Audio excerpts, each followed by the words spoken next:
अविनाश सुबह समय पर उठा नहीं तो संस्कृत को चिंता हुई। उसने अविनाश को उठाते हुए उसके माथे पर हाथ रखा। माथा तप रहा था। संस्कृत घबरा उठी।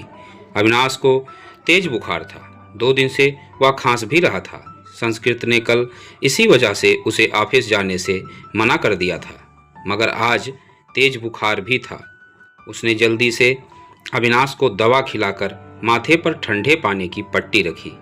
संस्कृत और अविनाश की शादी को अभी ज़्यादा वक्त नहीं गुजरा था। 2 साल ही हुए थे। पिछले साल तक सास ससुर साथ में रहते थे, मगर कोरोना ने संस्कृत की जेठानी की मौत हो गई तो सास ससुर बड़े बेटे के साथ रहने चले गए। उसके बाद कोरोना का प्रकोप बढ़ता ही गया। पिछले कुछ समय से टीवी चैनल्स पर दिल्ली के अस्पतालों में कोरोना से जूझने वालों की हालत देखकर वह वैसे भी परेशान थी। कहीं वेंटिलेटर नहीं तो कहीं ऑक्सीजन नहीं। मरीजों को अस्पतालों में बेड तक नहीं मिल पा रहा था। ऐसे में अब उनका क्या होगा, यह सोचकर ही वह कांप उठी। जल्दी से उसने माँ को फ़ोन लगाया। माँ, अविनाश को सुबह से बहुत तेज बुखार है, क्या करूँ? बेटा, यह समय ही बुरा चल रहा है। राजू भी कोरोना पॉजिटिव है, वरना उसे भेज देती। हम खुद उसकी देखभाल में लगे हुए हैं। तू ऐसा कर, जल्दी से डॉक्टर को बुला और दवाएं शुरू कर। हाँ माँ, वह तो करना ही होगा। मेरी सास की भी तबीयत भी सही नहीं चल रही, वरना जेठ जी को ही बुला लेती। घबरा नहीं बेटी, धैर्य से काम ले, सब ठीक हो जाएगा। माँ ने समझाने का प्रयास किया। संस्कृत ने पति का कोरोना टेस्ट कराया। तब तक फैमिली डॉक्टर उसे पूछकर दवाएं भी देती रही। इस बीच अविनाश की हालत ज़्यादा खराब होने लगी तो वह उसे लेकर अस्पताल भागी।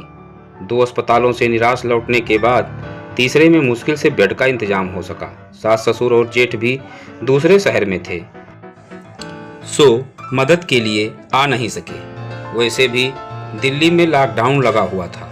रिश्तेदार चाहकर भी उसकी मदद करने नहीं आ सकते थे। आस पड़ोस वालों ने कोरोना के डर से दरवाजे बंद कर लिए। तब संस्कृत ने अपने दोस्तों को फ़ोन लगाया, पर सब ने बहाने बना दिए। अकेली संस्कृत पति की सेवा में लगी हुई थी। अस्पताल में मरीजों की लंबी कतारों और मौत के तांडव के बीच किसी तरह संस्कृत खुद को बचाते हुए पति के लिए दौड़ भाग करने में लग गई। कभी दवा की पर्ची लेकर भागती तो कभी खाना लेकर, कभी डॉक्टर से गिड़गिड़ाती तो कभी थक हार कर बैठ जाती। उसे कोरोना वार्ड में जाने की इजाज़त नहीं थी। बाहर रिसेप्शन में बैठकर ही पति के ठीक होने की कामना करती रहती। उस पर पति की तबीयत अच्छी होने के बजाय बिगड़ती जा रही थी। उस दिन भी डॉक्टर ने पर्ची में कई दवाएं जोड़कर लिखी। वह दवाएं लेने गई, मगर जो सबसे ज़रूरी दवा थी वही नहीं मिली। अस्पताल में उसका स्टॉक खत्म हो चुका था। अब वह क्या करेगी? बदहवास सी वह अस्पताल के बेंच पर बैठ गई। बगल में ही परेशान सा एक युवक भी बैठा हुआ था। संस्कृत ने उसकी तरफ मुखातिब होकर पूछा, आप बता सकते हैं यह दवा मुझे कहाँ मिलेगी? मैं खुद यह दवा ढूंढ रहा हूँ, आसपास तो मिली नहीं। मेरे दोस्त ने बताया है कि नोएडा में उसकी शॉप है, उसने कुछ दवाएं स्टॉक कर रखी हैं, वह मुझे दवा दे देगा। अभी जाने की ही सोच रहा था। पर्ची लाइए, मैं अपने साथ आपके लिए भी दवा ले आता हूँ। बहुत मेहरबानी होगी। सुबह से इसके लिए परेशान हो रही थी। पसीना पोंछते हुए संस्कृत ने कृतज्ञ स्वर में कहा, मेहरबानी की कोई बात नहीं, इंसान ही इंसान के काम आता है। बस इतना शुक्र मनाइए कि दवा वहाँ मिल जाए। कहकर वह चला गया। करीब 2-3 घंटे बाद लौटा तो उसके चेहरे पर परेशानी की लकीरों के बावजूद भी खुशी थी। यह लीजिए, बड़ी मुश्किल से मिली, मगर मिल गई, यही बहुत है। बहुत बहुत शुक्रिया। कितने की है? संस्कृत का चेहरा भी खिल उठा था। अरे नहीं, पैसे की ज़रूरत नहीं, आप पहले यह दवा खिलाइए मरीज को। उस दिन के बाद से दोनों में बातचीत होने लगी। वह अपने भाई की देखभाल में लगा था और संस्कृत पति के लिए दौड़ भाग कर रही थी। दोनों का दर्द एक सा ही था। संस्कृत जब भी व्यथित होती तो उसके कंधे पर सिर रखकर रो लेती। कोई चीज़ लानी होती तो प्रतीक लेकर आता। संस्कृत को घर छोड़कर आता। धीरे धीरे तकलीफ के इन दिनों में 2 अजनबी एक बंधन में बंधते जा रहे थे। उनके बीच एक अजीब सा आकर्षण भी था, जो दोनों के इस बंधन को और मजबूत बना रहा था। एक दिन अविनाश का ऑक्सीजन लेवल काफ़ी घट गया। अस्पताल में ऑक्सीजन सिलेंडर नहीं था। तब प्रतीक ने यह जिम्मेदारी अपने ऊपर ले ली।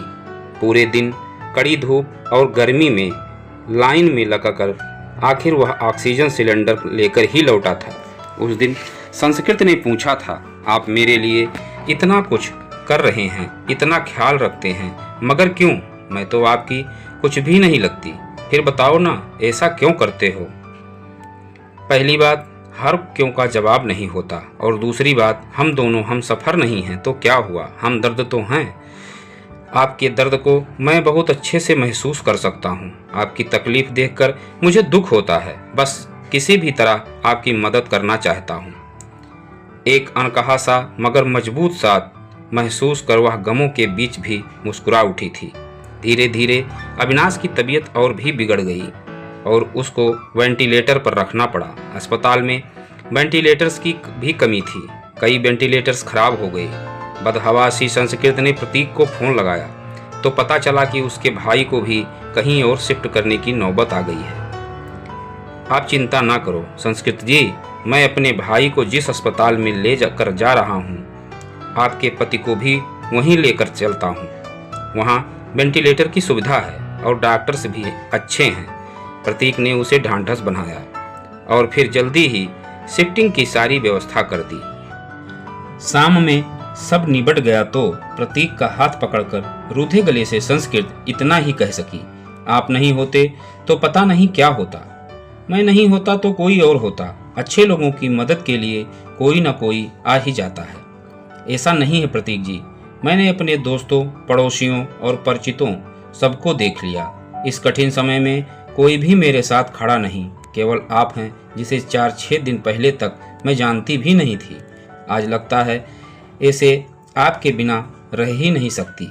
उसकी बात सुनकर प्रतीक ने एक अलग ही नज़र से संस्कृत की तरफ देखा और फिर मुस्कुरा कर चला गया। संस्कृत के दिल में अजीब सी बेचैनी होने लगी। वह सोचने लगी कि प्रतीक का साथ इस परेशानी के समय में भी कितना सुकून दे जाता है। अस्पताल में मरीजों के रिश्तेदारों की भाग दौड़ और परेशानियों के बीच भी चंद लम्हे वह केवल प्रतीक के बारे में सोचती रह गई। इसी तरह 2-3 दिन और गुजरे। अविनाश की हालत काफ़ी गंभीर थी। फिर एक दिन सुबह सुबह संस्कृत को सूचना मिली कि उसके पति की मृत्यु हो गई है। एक पल में संस्कृत को लगा जैसे वह अधूरी रह गई, उसका सब कुछ छिन गया है। प्रतीक ने जितना हो सका उसे धैर्य बंधाया। कोरोना की वजह से वह पति के शव को घर भी नहीं ला सकती थी। लॉकडाउन लगा हुआ था, घर वालों का आना भी कठिन था। ऐसे में उसे समझ नहीं आ रहा था कि पति को अंतिम विदाई कैसे दे। इस वक्त भी प्रतीक ही उसके काम आया। मुश्किल की इस घड़ी में सबसे पहले उसने संस्कृत को शांत कराया। फिर उसके पति को शमशान तक ले जाने का सही से इंतजाम कराया। संस्कृत के साथ वह शमशान तक गया। फिर संस्कृत को उसके घर छोड़ने आया। संस्कृत लगातार रो रही थी। उसके हाथ पैर कांप रहे थे। प्रतीक समझ रहा था कि उसकी तबीयत खराब है, वह अकेली है, सो अपने खाने पीने को लेकर लापरवाह रहेगी तो और तबीयत खराब होगी। तब प्रतीक ने हाथ पैर धोकर और कपड़े बदलकर उसकी रसोई में प्रवेश किया और सबसे पहले चाय बनाई। संस्कृत के साथ खुद भी बैठकर उसने चाय पी। फिर संस्कृत को नहाने भेजकर खुद दाल चावल बनाने लगा। संस्कृत को खाना खिलाकर उसके लिए सब्जी, फल, दूध आदि का इंतजाम कर और सांत्वना देकर वह वापस लौट गया। 2-3 दिनों बाद जब संस्कृत थोड़ी सामान्य हुई और पति की मौत के सदमे से उबरी तो उसे प्रतीक की याद आई। प्रतीक उसके लिए अपनों से बढ़कर बन चुका था, मगर उसे पता नहीं था कि वह कहाँ रहता है, क्या जॉब करता है। बस एक फ़ोन नंबर था। उसने फ़ोन मिलाया तो नंबर बंद आ रहा था। संस्कृत घबरा उठी। वह प्रतीक से संपर्क करना चाहती थी, मगर ऐसा हो न सका। 2-3 घंटे वह लगातार फ़ोन ट्राई करती रही, मगर फ़ोन बंद ही आ रहा था। अब उससे रहा नहीं गया। कुछ सोचकर वह उसी अस्पताल में पहुंची जहां उसके पति और प्रतीक का भाई एडमिट थे। वह रिसेप्शन एरिया में घूमकर प्रतीक को खोजने लगी, क्योंकि अक्सर दोनों वहीं बैठे होते थे। फिर वह उसे खोजती हुई कैंटीन में भी गई। हर तरफ चक्कर लगा लिया, मगर प्रतीक कहीं नजर नहीं आ रहा था। थक कर वह वापस रिसेप्शन में आकर बैठ गई और सोचने लगी अब क्या करे। तभी उसे वह नर्स नजर आई, जिससे संस्कृत की जान पहचान हो गई थी। संस्कृत के पद की देखभाल वही नर्स करती थी। संस्कृत उसे अक्सर अम्मा कहकर पुकारती थी। नर्स ने प्रतीक को भी उसके साथ कई बार देखा हुआ था। संस्कृत दौड़कर नर्स के पास गई। दुखी स्वर में नर्स ने कहा, सॉरी बेबी, तुम्हारे पति को हम बचा नहीं पाए। जो लिखा था वह हो गया। पर यह बताओ अम्मा, आपको प्रतीक याद है, जो अक्सर मेरे साथ होता था? उसके भाई का इलाज चल रहा था। हाँ बेबी, उसके भाई की भी तो मृत्यु हो गई। वह खुद भी एडमिट है, उसे भी कोरोना है। और जानती हो बेबी, वह तेरे पति वाले बेड पर ही है, बेड नंबर 125। सच अम्मा, आप उसे पहचानती हो ना? हाँ बेबी, पहचानती हूँ। तेरी बहुत हेल्प करता था, पर अब उसकी हेल्प करने वाला कोई नहीं, अकेला है वह। मैं हूँ ना अम्मा। अब उसके लिए किसी भी चीज़ की ज़रूरत पड़े तो मुझे बताना, मैं उसके अटेंडेंट के रूप में अपना नाम लिखवा देती हूँ। ठीक है बेबी, मैं बताती हूँ तुझे। इसके बाद संस्कृत पूरे मन से प्रतीक की सेवा में लग गई। उसके लिए घर का खाना, फल, दवाएं वगैरह लेकर आना, उसकी हर जिम्मेदारी अपने ऊपर लेना, डॉक्टरों से उसकी तबीयत की हर वक्त जानकारी लेते रहना, जैसे काम वह पूरे उत्साह से कर रही थी। इस बीच प्रतीक की हालत बिगड़ी और उसे आईसीयू ले जाने की ज़रूरत पड़ गई। इसके लिए अस्पताल के क्लर्क ने उसके आगे एक फॉर्म बढ़ाया। उसमें मरीज के साथ क्या संबंध है यह लिखकर हस्ताक्षर करना था। संस्कृत कुछ पलों के लिए सोचती रही कि वह क्या लिखे। फिर उसने उस खाली जगह पर पत्नी लिखकर साइन कर दिया। क्लर्क को कागज़ थमाकर वह खुद में ही मुस्कुरा उठी। 2-3 दिन आईसीयू में रहकर प्रतीक की हालत में सुधार शुरू हुआ और उसे कोविड वार्ड में शिफ्ट कर दिया गया। 7-8 दिनों तक लगातार सुधार होने और रिपोर्ट निगेटिव आने के बाद उसे डिस्चार्ज भी कर दिया गया। इतने दिनों तक संस्कृत ने भी अपना खाना पीना और नींद भूलकर दिन रात प्रतीक की सेवा की थी। डिस्चार्ज वाले दिन वह बहुत खुश थी। उसने सीधा अपने घर के लिए कैब बुक किया और प्रतीक को अपने घर ले आई। प्रतीक ने टोका तो संस्कृत ने थोड़े शरारती अंदाज में जवाब दिया, मैंने फॉर्म में एक जगह यह लिखकर साइन किया है कि मैं तुम्हारी पत्नी हूँ और इसलिए अब मेरा और तुम्हारा घर अलग अलग नहीं हो बल्कि एक ही होगा। मगर संस्कृत, लोग क्या कहेंगे? लोगों का क्या है प्रतीक? जब मुझे ज़रूरत थी तो क्या लोग मेरी मदद के लिए आगे आए थे? नहीं ना। उस वक्त तुमने मेरा साथ दिया, अब मेरी बारी है। इसमें गलत क्या है? तुम थोड़े ठीक हो जाओ, फिर सोचेंगे कि क्या करना है। संस्कृत ने अपना फैसला सुना दिया। करीब 10 दिन संस्कृत ने जी भरकर प्रतीक का ख्याल रखा। हर तरह से उसकी सेहत पहले की तरह बनाने और खुश रखने का प्रयास करती रही। संस्कृत एक संयुक्त परिवार से संबंध रखती थी। ससुराल में धन संपत्ति की कोई कमी नहीं थी। यह घर भी पति के बाद उसके नाम हो चुका था। पति ने उसके लिए काफ़ी संपत्ति और गहने भी छोड़े थे। बस एक हमसफ़र की कमी थी जिसे प्रतीक पूरा कर सकता था। उस दिन शाम में संस्कृत ने प्रतीक के हाथों को थाम कर कहा, जो बात मैंने अनजाने में ही उस फॉर्म में लिखा, क्या हम उसे हकीकत का रूप नहीं दे सकते? क्या मैं तुम्हें अपने हमदर्द के साथ साथ एक हमसफ़र के रूप में भी स्वीकार हूँ? मुझे लगता है संस्कृत कि अब यह बात कहना फिजूल है।